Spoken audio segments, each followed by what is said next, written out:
right. Good morning, everybody. Well, I guess it might not be morning where you are. Maybe it's afternoon or evening. I just say morning because it's morning where I am today. So this is going to air the Christmas week. I was going to say Christmas Eve, but it's not Christmas Eve. It is Christmas week.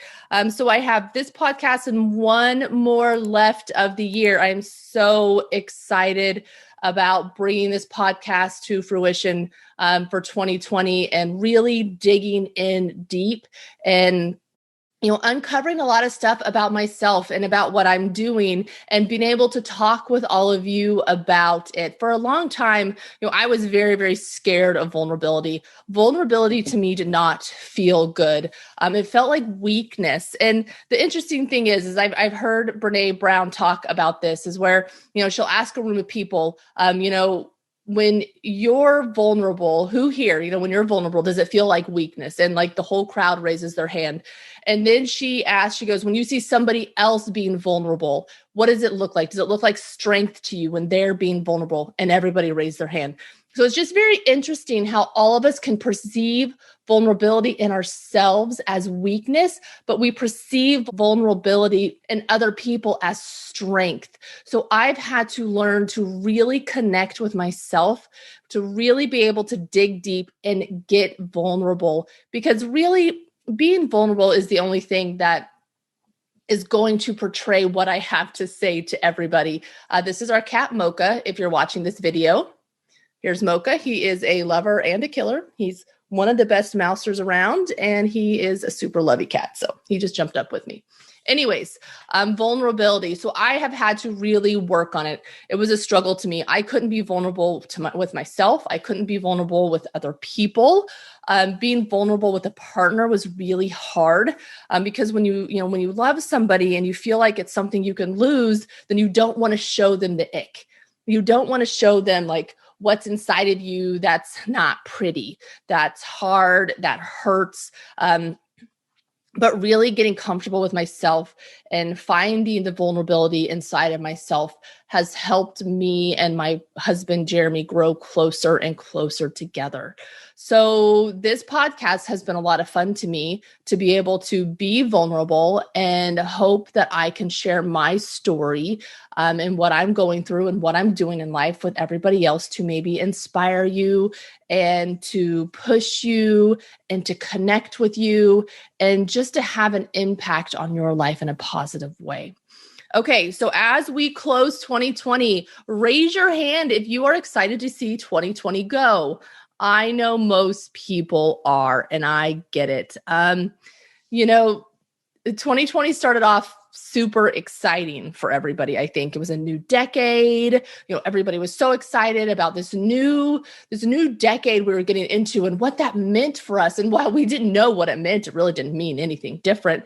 We were just excited. It's something to be excited about. And then the middle of March hit. And then we weren't excited anymore. And there was a lot of depression and a lot of hard stuff happened and a lot of isolation and a lot of fear and a lot of hate. And, so many things have happened in 2020, but 2020 has also been a really good time to connect with ourselves, to sit in silence, to reflect on who we are and who we want to be in life. It's been a time to be able to connect with the people in your family, the people you live with, your children, your spouse. It's been a really good time to maybe connect with people you work with. Maybe you have to be home now, so it's a little harder. But if you're in your office, then you all are going through something very similar together. So 2020 has really been a year of connection for me. And, honestly, the beginning part of 2020 for my office, I'll speak with my office specifically right now, it was really hard. My office struggled. People were scared. People were scared to come out. People were scared to, be in public, to go to the grocery stores. I still had people coming to my office, but not near as many. But this last half of 2020, we've been killing it, man. I feel like part of what I've done is just showed up. I've showed up in my office every day, every single day, Every day in March, April, May, June, when people were at their most scared, I showed up. And even if I only had a few people come see me, I was there. And I think that's part of what's really helps me grow so much in my office and just as a person this last half of 2020 is that I'm showing up every single day. And yes, sometimes I'm scared and sometimes I'm frustrated, and sometimes I have a little bit of fear, but really, I am a big believer in just, living your truth and showing up how you can. And that's what I've been doing. And I think it's been really helpful in my office. So while, yes, I am excited to get to a new year, if you would have asked me in March, February, April, those months, I would have been like, let's go. Let's get 2020 over with. I'm done. I'm already done. And we're only a few months into this. But now, after having a pretty decent end of the year, it's not so urgent to be done with 2020. And I know not everybody's where I am, and that's okay. Some people are very excited to get it over with and to move on and see if there's something new for us in a new year. And I really hope and pray that, for most people's sake, there is something new for us in the new year. Something good always comes out of dark times and hard times. So just keep your eyes open for the good because it's there. Just look for it. It's always there. So as I close out one year and go into another year, I always make a vision board. And with my vision board, I always have a word of the year. And, usually it's just one word. This year was courageous. And honestly, the funny thing is I picked courageous for my 2020 word of the year because I felt like inside I wasn't very courageous. I felt like I was lost and scared and kind of lonely. And I wasn't quite sure where I was going or what I wanted to do. And so courageous, because I wanted to show up courageously. I wanted to be courageous for my family, for myself, for my office, for my patients, for the people who work with me. I wanted to be courageous. I wanted to speak my truth. I wanted to be vulnerable. I wanted to be this person that, women especially could look up to and come to for help. And so courageous was my word. And I had an associate, Deanna Allegar. If you're listening to this, I miss you and I love you, Deanna. Her and her partner, Spendy, moved to Colorado and opened up their own practice this year. So imagine how hard that's been. It's been hard for me. Imagine how hard it's been for a new doc. Anyways, she told me she was really surprised that courageous was my word because that's how she already saw me. And isn't that interesting? We don't see ourselves how others see us.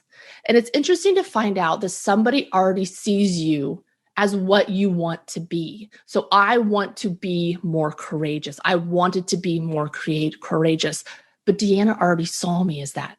And I couldn't see myself as that. Courageous was my 2020 word of the year. And honestly, I think I have lived up to that word. I've had to be very courageous. I've had, stuff knock me down in my office. Most if any of you don't know, I did a video for my office, and put it on my office Facebook page. So it was really for my patients in my office, right when, the COVID hit in the United States. And it was about a video, about being courageous really, and not being fearful and coming to me if they have questions and, talking to me and there's things you can do for your health and blah, blah, blah. Well, a medical doctor did not like that. So he went to the newspaper. So the newspaper took that and another post. It was a post about the 1918 Spanish flu and people who saw chiropractors versus people who did not. And that's actually real research. I mean, it's research that's out there. So our local paper, if you're not local, our local paper did a not so great article about me because, I'm big news. And that was hard. That was the only day, the day after that, because we started getting some phone calls to my office that were not threatening, but not like, oh, that sucks. Why would they do that? Just people calling the office kind of being dicks. And I took one day off. I took a Thursday off at the end of that week when that newspaper article came out. But other than that, I've been in my office every single day. So that really knocked me down. The newspaper ran that article. I started getting not so nice messages on social media, a lot of them from chiropractors, which is really sad, directed at me. The Board of Healing Arts, the Kansas Board of Healing Arts, did an investigation into this, which I still haven't heard the results of. So there's an investigation open. And then a couple months later, somebody reported me to the board again. I'm going to have to venture to guess that maybe it was the same medical doctor. I don't really know. So I think maybe it makes sense that it was, because I didn't refer to myself as a chiropractor when I said Dr. Amelia one time. One time on my Facebook page says for my office, I put something up about a detox with the docs, and I didn't specify that I was a chiropractor, but it was only on my Rod Rock Lawrence Facebook page. So you would have known I was a chiropractor. But this person sent it to the board. So now there are actually 2 investigations into me with the Board of Healing Arts that I haven't heard anything about. So both of those, really, knocked me down. I had some family stuff that has been a little bit difficult, always kid stuff. My son got in a car accident. I learned my daughter was dating, and I don't know. I know she's 19, but I don't know, just kind of threw me for a loop when I found all that out. So there's been a lot of stuff, So I've had to be courageous. I've had to step into my courage, and I've had to face it head on and not hide and not stay in bed. And I'm not saying there's anything wrong with that. Sometimes you have to stay in bed. Sometimes you have to take care of yourself. But for me, taking care of myself was showing up every single day the way I needed to show up. So what is my word? Cat, goodness gracious, go on. What is my word for 2021 going to be? I'm not 100% sure yet. I don't know if it'll be one word, but a couple mornings when I was laying in bed, when you first wake up, so you're still kind of asleep, but you're kind of awake, you're kind of at in-between state, something popped into my head. And I'm sure I heard this somewhere. Maybe there's a book called this. Maybe it was in a podcast. So, I apologize if I say these 3 words and you're like, oh yeah, that's blah, blah, blah. Because maybe I heard it, but in my half dream state, the words health, wealth, and happiness came to my mind. Health, wealth, and happiness. And I really like those 3. I like those 3 together. They just sound nice together. Health, wealth, happiness. So I think 2021 is going to be a year of health, wealth, and happiness for me. And, I'm already healthy, but I know I have a lot of work I could do. I'm already wealthy. I'm wealthy in life. I'm wealthy in love. I'm wealthy in, people, coming to my office, and, this joy I get to have, and the joy I get to spread with my podcast and my YouTube channel. But it's time for me to step into wealth in a different way. If you listen to my YouTube, I did a little YouTube video on money the other day. And money for me has always been kind of a taboo word. And so money for me has always been a kind of a taboo word. Growing up, we always had plenty of money. I mean, we never struggled. We didn't want anything. Yes, we did. We didn't need anything. Sorry, we didn't need anything. Like, we had everything provided for us. I had food, I had clothes, I had a house. I had a car when it became car time. I had what I needed. I'm sure I wanted some things, but, I never felt any pressure of being poor when I was growing up. But money was always a point of tension in my house. So my stepdad, my biological dad, if you've listened to some of this, some of my other podcasts, he passed away when I was 3. My mom remarried when I was 5, and my stepdad was raised during the Great Depression. He's older than my mother. So when somebody is raised during the Great Depression, they have a little bit different view of money, I think. And so he was one who never had a car payment. If he wanted a car, he paid cash for it. He saved until he had the money and he paid cash. He was a teacher, but he was also a farmer, and he was really good with his money. And maybe he invested. I don't really know. I don't remember all that stuff. But we didn't go on trips. We didn't do a lot of things. I mean, we went on some trips, but we didn't do a lot of like family vacations and fun things like that. And so my mom would have credit cards. She would hide them. And she would always like sneak money and sneak things. And Mom, if you're listening to this, I totally get it. I probably would have done the same thing if I was married to a guy like Dad. But Kitty, God, get him out of this room. What an annoying cat. He's interrupting the podcast. And so for me, money was always kind of a hush hush thing, like something that we spent quietly. We didn't talk about it. It was a point of tension, point of arguments. We didn't get really what we wanted, but just we got what we needed. So that's how I grew up. And, fast forward to when I was now a mother, I was a single mother. So I didn't have any money. I lived 100% paycheck to paycheck for many, many, many years. I was on public assistance. I was on housing help. I got food stamps, all of that stuff. So money to me was always something that was unattainable. It was always something that was kind of taboo. And I wouldn't say evil is the right word, but, something that was maybe even a little bit evil. So I've had to change my mindset around money, and I've had to change how I feel about it, because if I focus on, in my video, I talked about how does money make you feel? When you think about money, what do you have right here? You can't see me if you're listening to this, so right in your chest. How does it make you feel? What are the feelings? Is it anxiety? Is it worry? Is it anxious? Well, is it anxiety and anxiousness? I think it's the same thing. Is it sadness, or is it excitement? Is it like c'est la vie? Money comes, money goes. What is it? For me, it's a lot of anxiety. So I'm starting to reframe that, because anxiety and excitement are the same emotion in your body. It's just how you perceive it in your head. So I'm trying to perceive money as excitement. So this year is going to be the year of wealth. I'm going to save more. I'm going to invest more. I'm in a women's investment club, and that's a lot of fun. I'm going to really try to make myself independent financially, not because I'm going to leave my husband or anything, but just because I want to be financially independent.